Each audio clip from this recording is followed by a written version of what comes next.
The CW Twin Cities presents See What's Now, brought to you by the X Games. Hey everybody, John Foss, CW Twin Cities. I'm hanging out with this guy. He's a legend. We're talking to Kaskade.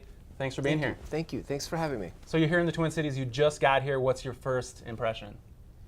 I love it here. I love it here. You guys, I think I like it here because I grew up in the Midwest. I grew up in Chicago, born and raised in Chicago, and I feel like Midwest people, we're all kind of, we got that past. I don't know, we got some similarities there. Crappy winters, long, crappy winters. So I understand you. We speak the same language. I love it here. And we wanted to impress you, so we redid, after all these years, the Lakers Stadium, and you're playing in the Armory tonight. What do you think? This is amazing. Thank you. I remembered that the Lakers were from Minneapolis, but it's good to be reminded of that fact. That's good. This venue's incredible. It's crazy.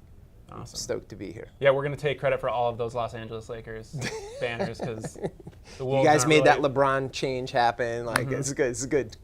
Pull that. Take Absolutely. that credit. Yeah. So where did Kaskade come from? The name Kaskade. Just me and a bunch of friends sitting around late one night trying to come up with ideas, and Kaskade was the one that stuck. I don't know. Amongst 30 other really bad ideas, that was the best idea. Okay. And it did stick, and it's obviously been very successful, so it worked out. Yeah. Did whichever friend came up with it, did he get some sort of... Well, it was me. Okay, you came up with it, all right. And then actually, my wife, Naomi, was like, Kaskade, you can't name yourself Kaskade. That's a dish detergent. And I'm like, it is? I'm like, well, I'll just spell it different. Oh, yeah, it's fine. Perfect. And it could also cross over, though, into some sort of commercials. Be pitching the I'm waiting for you guys to call me if you want that we can work that partnership out. Yeah. I mean, right? Definitely. And you like fly fishing? I grew up fly fishing, yes. Very cool. Yeah. So you like fly fishing. We actually talked to Prof, who played last night here at the X Games.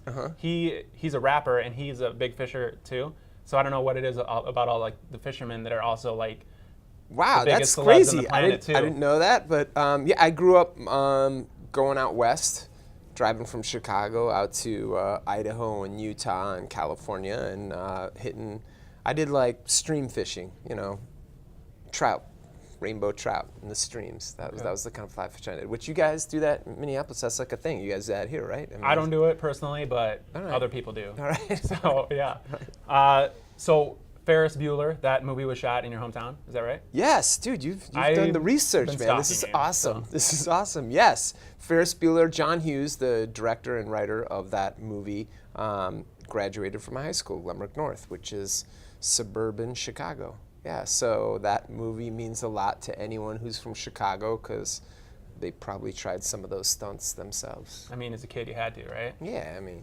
this is the thing. You watch that movie, you're like, cool, he called out of school, ditched and went into the city. I'm going to do the same thing. It's done a lot for adolescents. Yeah, yes it has. So there's Kaskade shows and there's redo shows. What's the difference? The Kaskade shows are what we will witness here tonight, where it's full-on massive production, cryo, fireworks, pyro, and some of my biggest hits. But I've written a lot of songs over the years, and as electronic music got more and more popular, I started playing to larger and larger venues, and whatever, dude, there'll be 10,000 people here tonight, and tomorrow I'm back home in Los Angeles playing to 35,000 people, and that's great and it's fun, but the first big chunk of my career was playing to like 500, 1,000 person clubs, rooms. This is what I did for years and years, and when I first started playing like theaters and arenas, it was important to me to be able to go back to the past and still play those rooms. So I entitled it Redo, and I do those. I do a handful of those shows, every year, but they make a lot of noise because, when you sell 500 tickets to an event that you could probably sell 10 times more or, 100 times more to, it makes a few people very happy and a lot of people really mad. So I don't know if it was a good idea or a bad idea that I came up with that. We can talk about that another time. Yeah. All right. One last serious question here. Yeah. As far Avicii, yes, obviously passed away recently. Yes. He was very successful, like extremely successful. Yes. Were you close to him, and what were your thoughts when you found out that news? Close to him. I think there's a lot of camaraderie in this small world of electronic music. Certainly 10 years ago, as he was coming up, there was even it was a tight-knit group of people because there's only a few people in the world that were doing it really. And at this level of success was even a smaller club. So, I mean, it's not like I was texting me or calling him on Friday night to go to the movies or anything like that. But yeah, I felt a kinship and a closeness. And when I saw him, we were very cordial and nice to one another. And I think that just had to do that he respected my music and I respected his, and we supported one another quite a bit. And when I heard the news, I was really, really shocked. I thought he was kind of on a way to recovery. You know, he had retired from the road, which being on tour is extremely difficult. And he'd been on tour for, I don't know, 4 or 5 years, just really extremely active on the road. And I think that wore him down physically and mentally. But he had retired, so I think me, like a lot of other people, were kind of like, oh man, this is cool, he's doing the right thing to get better. So I was shocked and really, really sad. Okay. So one thing that I've noticed about EDM is how awesome the set design is. Yes. Number one, what do you have a lot of input into that? Yes, yeah. From set design to the visuals are really important piece, because I think when you see a traditional band, there's a lot of players on stage and you can watch them play the guitar or watch them do whatever their craft is. But DJing is actually quite boring for a lot of people to watch. I mean, I find it fascinating because that's my craft, but I think a lot of people find it boring. So it was an important part of this going kind of more mainstream was to create shows that, you know, could entertain more people. So typically when I write a song and I'm going to implement that and put that song in my show, I sit down with a visual artist and I'm like, hey, when I wrote this song, this was what my headspace was, and this is the meaning of the song, and this is what I'm trying to project, and this is the feeling and emotion that I want to happen behind me as I'm playing.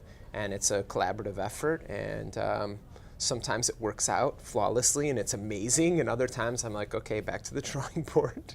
It's probably my fault. It's me, not you, man. It's me, man. It's on me. But, you know, yeah, that's been a big part of the show, you know, to get the presence right on stage. And with all that going on, all the lights and everything has to sync up, you know, there's a big bass hit and all the lights hit at the same time. What's keeping you from just, this is what I would do, put everything on a CD, say, hey, here's a CD, hit play, and then just go up there and act like you're just doing your thing. Well, there are actually a lot of guys in my world that do that, Okay.